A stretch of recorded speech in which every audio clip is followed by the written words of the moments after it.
नमस्कार, IBC 24 देख रहे हैं यहां पर। मैं हूं आपके साथ अविनाश कर और यह है हमारा खास चुनावी कार्यक्रम किसमें कितना है दम। तो चलिए, इस कार्यक्रम के जरिए हम आपको बताएंगे कई विधानसभा सीटों पर लड़ रहे प्रत्याशियों के बारे में, उनके तुलनात्मक अध्ययन भी आपको बताएंगे और जानेंगे उनके मजबूत और कमजोर पक्षों के बारे में और जानेंगे उस सीट का सियासी समीकरण। तो आज जानेंगे छत्तीसगढ़ के बसना सीट में किसमें कितना है दम।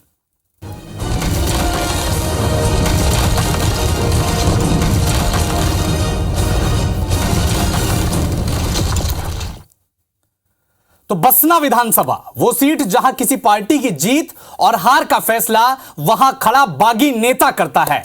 वो सीट जहां एक आध बार को छोड़ दिया जाए तो कांग्रेस पार्टी ने आजादी से लेकर अब तक केवल 2 ही परिवारों के लोगों को टिकट दिया है। वो सीट जो अविभाजित मध्य प्रदेश के रहते कांग्रेस का गढ़ हुआ करती थी, लेकिन छत्तीसगढ़ बनने के बाद मामला 50-50 का हो गया है। तो आज किसमें कितना है दम में बात करेंगे बसना विधानसभा सीट की। एक रिपोर्ट आपको दिखाते हैं।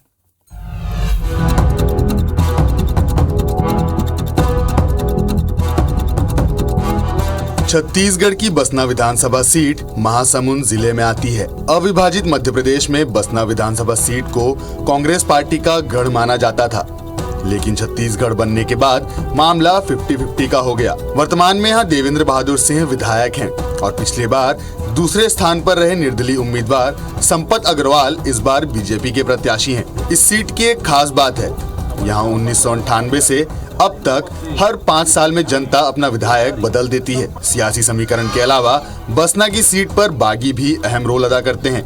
2003 से लेकर 2018 तक कमोवेश हर बार बागी यहाँ का समीकरण बिगाड़ते आए हैं। बसना विधानसभा क्षेत्र में मतदाताओं की बात करें तो यहाँ कुल मतदाताओं की संख्या 2,15,140 है।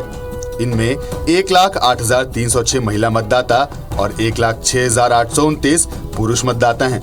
बात जातिगत समीकरण की करें तो यहाँ सबसे अधिक मतदाता आदिवासी समाज से आते हैं, जिनकी संख्या 65,000 है। वहीं कोलता समाज के मतदाताओं की संख्या 40,000 है। यहाँ लगभग 30,000 अघरिया समाज के वोटर्स भी हैं। बसना में सड़क, पुल, सरकारी भवनों के जरिए विकास की चमक तो पहुंची है, लेकिन कुछ क्षेत्रों में गर्मी के मौसम में पेयजल का संकट अब भी बरकरार है। स्कूलों में शिक्षकों की कमी भी यहाँ एक बड़ी समस्या है।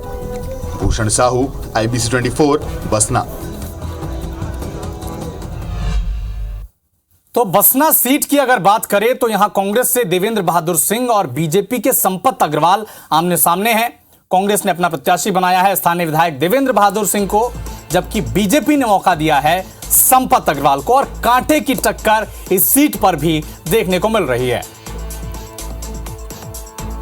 तो दोनों प्रत्याशी बसना सीट पर कांग्रेस का मोर्चा संभाला है देवेंद्र बहादुर सिंह ने, जबकि बीजेपी की तरफ से संपत अग्रवाल मैदान में है।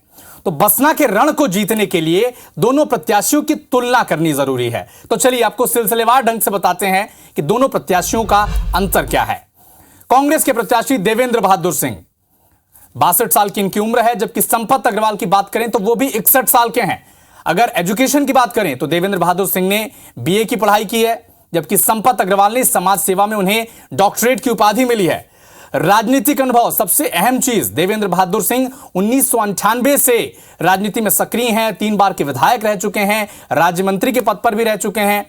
जबकि संपत अग्रवाल पिछला चुनाव भी लड़े थे, बीजेपी ने टिकट दिया नहीं था, निर्दलीय चुनाव लड़ा था। नीलांचल सेवा समिति इसके संचालक हैं और शिविर लगाकर अपने इलाके में मजबूत पहचान बना चुके हैं। तो एक एक करके हर प्रत्याशी का मजबूत और कमजोर पक्ष भी हम आपको बताएंगे। तो शुरू करते हैं देवेंद्र बहादुर सिंह से। कांग्रेस प्रत्याशी, उनका मजबूत पक्ष क्या है? सबसे मजबूत पक्ष इस वक्त देवेंद्र बहादुर सिंह का बसना की सीट से यह है कि कांग्रेस की घोषणा पत्र का लाभ उन्हें मिलने जा रहा है। राज परिवार का प्रभाव है। किसानों के लिए कांग्रेस ने जो वादे किए हैं, चाहे वो कर्ज माफी का वादा हो या फिर 3200 रुपए में धान खरीदी का वादा, इसका लाभ देवेंद्र बहादुर सिंह को मिलने जा रहा है। लेकिन अगर मजबूत पक्ष है तो कुछ कमजोर पक्ष भी हैं। तो देवेंद्र बहादुर सिंह के कमजोर पक्ष को भी हम सिलसिलेवार ढंग से आपको पहुंचाएंगे। इनका सीधा संपर्क करना इनसे मुश्किल है। जनता की यह मांग वापस सामने आई है। सामने बीजेपी के मजबूत प्रत्याशी हैं संपत अग्रवाल, पिछली बार निर्दलीय चुनाव लड़ा था, दूसरे नंबर पर रहे थे। एक और बात जो वहां पर आम लोगों से बातचीत करने में सामने आई, राजमहल वर्सेस कॉमन मैन का चुनाव है, यह वहां की पब्लिक कह रही है। तो बसना से चुनाव लड़ रहे कांग्रेस के प्रत्याशी से हमने खास बातचीत की। क्या कहा उन्होंने, क्या उनके दावे हैं, क्या उनके वादे हैं, आपको भी सुनाते हैं। तो बसना की सियासी बिसात बुझ चुकी है और किसमें कितना है दम में। इस वक्त हम बसना में हैं। हमारे साथ कांग्रेस के प्रत्याशी देवेंद्र बहादुर सिंह हैं। कौन से मुद्दों को लेकर बसना की जनता के बीच आप जाएंगे, क्योंकि 5 साल आप विधायक रहे, इससे पहले भी विधायक रहे।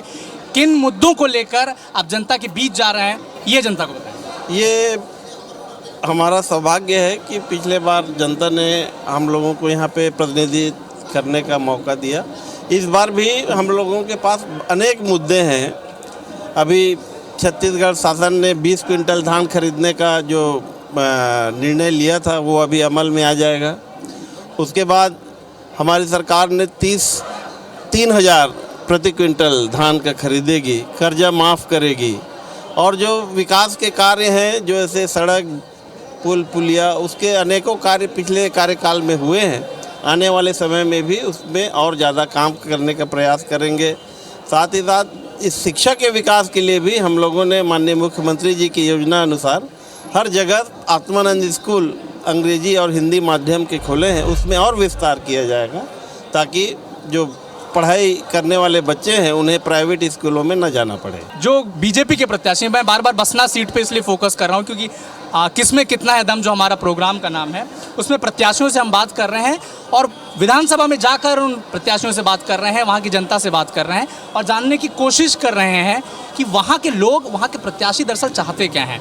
तो मैं जनता की तरफ से जो एक सवाल पूछना चाहता था कि जिन 5 सालों में एक्टिविटी की बात की जाए तो लोग ये कह रहे हैं कि हाँ, देवेंद्र बहादुर पिछले 5 साल में एक्टिव हैं, लोगों के बीच पहुँचे हैं। तो क्या इस वक्त जो बीजेपी ने प्रत्याशी घोषित किया है संपत अग्रवाल, वो भी दावा कर रहे हैं कि वो तो पिछले 5 साल से चुनाव लड़ रहे हैं, उनको चुनौती मान रहे हैं कि नहीं मान रहे हैं, क्योंकि ये आमने सामने की टक्कर है। नहीं, मैंने तो कहा ना, चुनौती तो रहता ही है ना, चुनौती है। और हम लोगों का संबंध इस क्षेत्र से, राजनीति से ऊपर उठ करके पारिवारिक भी है। हर गांव से, हर लोगों से हम लोग एकदम करीब से जुड़े हुए हैं। हर मतलब विधायक रहे ना रहे उससे कोई लेना देना नहीं, लेकिन हम लोगों का लोगों के साथ एक पारिवारिक संबंध है, राजमहल सरायपालिका और फुलझर क्षेत्र की जनता का, तो वो बराबर बना हुआ है। और कोई गलत व्यक्ति या गलत नेतृत्व ना हो, इसलिए हम लोग आगे आकर के क्षेत्र के सेवा में लगे रहते हैं।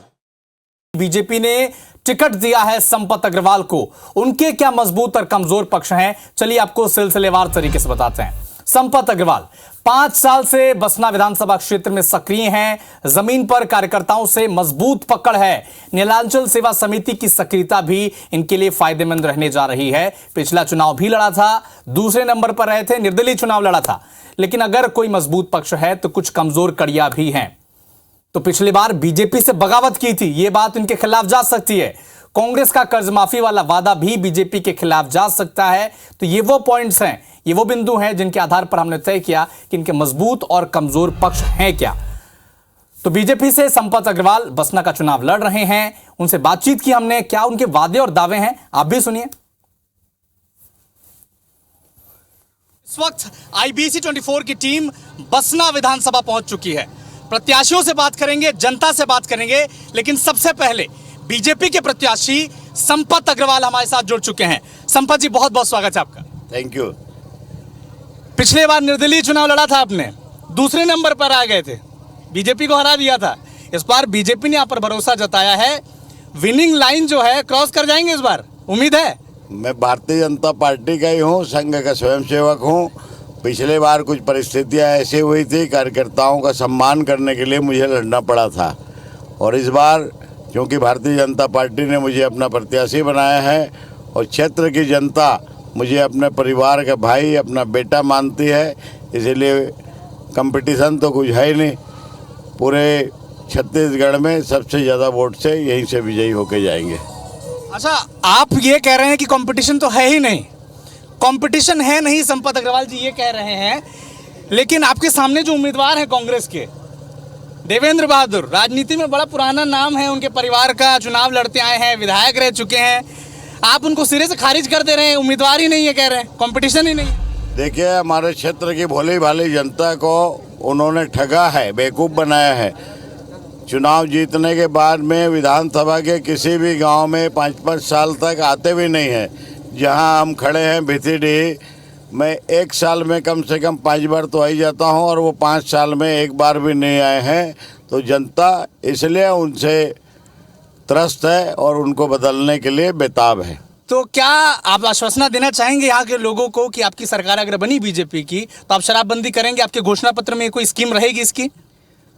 भारतीय जनता पार्टी के सरकार बनी और उसमें स्कीम रहेगी और नहीं तो मैंने जनता से ये वादा किया है कि मेरे विधानसभा क्षेत्र में शराब नहीं बिकेगी, चाहे सरकार किसी की भी रहे। तो एक बड़ी बात संपत अग्रवाल ने बीजेपी के प्रत्याशी ने यहाँ पर कही है कि अगर सरकार घोषणा करे, पार्टी घोषणा करे या ना करे, लेकिन बसना विधानसभा में अगर संपत अग्रवाल विधायक बनते हैं तो यहाँ शराबबंदी होगी, शराब की बिक्री होगी नहीं। दो चीजें और, बसना की जब बात हो रही है तब रेल सुविधा की भी बात होती है। हर तरफ रेल की जो जाल है वो बिछ चुका है। महासमुंद और बसना सरायपाली का जो इलाका है, स्पेशली बसना और सरायपाली, ये उससे अछूता रह गया है। तो क्या जब बड़े नेताओं के साथ आप बैठते हैं रायपुर में या दिल्ली में, तो इस बात का प्रस्ताव रखते हैं क्या कि हमारी बसना और सरायपाली की जनता को भी रेल की सुविधा मिलनी चाहिए? आला कमान से बातचीत हुई है, मैंने उनको प्रपोजल बना के भी दिया था। एक दिया था उनको बागबारा पिथौड़ा होते हुए बरगढ़ तक जोड़े, एक बना के दिए थे रायपुर से तो तुमगांव, झल्लप, पिथौड़ा, बसना होते हुए और रेल मार्ग रायगढ़ तक जाए। दोनों को उन्होंने और सर्वे में अपने ले लिया है, सर्वे हो रहा है और निश्चित ही रेल लाइन भी बिछेगी। और जोंक परियोजना का भी मैंने यहाँ का एक ज्वलंत मुद्दा है, उसके लिए भी मैंने दिया है और वो भी 5 साल के अंदर में उसको भी मैं लागू करवाऊंगा। ये दोनों काम हो जाएंगे। ये थे हमारे साथ संपत अग्रवाल, बीजेपी के प्रत्याशी। शुक्रिया हमारे साथ जुड़ने के लिए। तो दावा कर रहे हैं, रोजगार का दावा, किसानों के लिए बेहतरी का दावा, लेकिन सबसे बड़ा दावा जो ये कर रहे हैं कि अगर वो विधायक बने तो बसना विधानसभा में, पार्टी का नहीं पता बीजेपी घोषणा पत्र में शामिल करेगी शराबबंदी या नहीं करेगी, लेकिन संपत अग्रवाल ये दावा कर रहे हैं कि बसना विधानसभा में अगर वो विधायक बने तो शराब की बिक्री नहीं होगी। तो किसमें कितना है दम में, फिलहाल इतना ही। लेकिन देश दुनिया के साथ एमपी और छत्तीसगढ़ के तमाम अपडेट के लिए आप देखते रहिए IBC 24। नमस्कार।